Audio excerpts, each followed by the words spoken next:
ఈ చిన్నారి పేరు శివమణి. వయసు 3 ఏళ్లు. కడప జిల్లా అట్లూరుకు చెందిన నర్సయ్య సులోచనల ముద్దుల కొడుకు. ఇంతకీ ఈ పిల్లాడి ప్రత్యేకత ఏంటనేదేగా మీ డౌట్. అదేంటో చూడండి.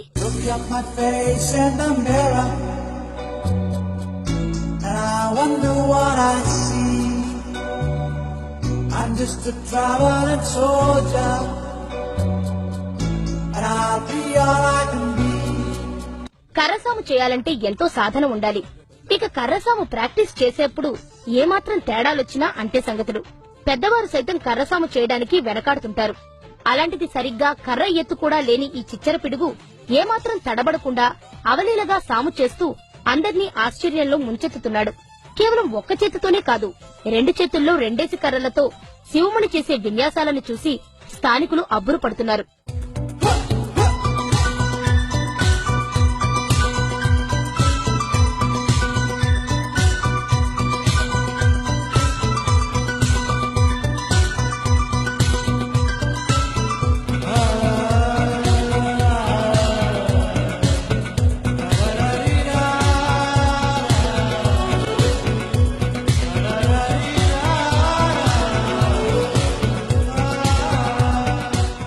ఇంతకీ ఇంత చిన్న వయసులోనే ఈ చిచ్చర పిడుగుకి ఈ విద్య ఎలా అబ్బిందబ్బా అనే డౌట్ వస్తుంది కదూ.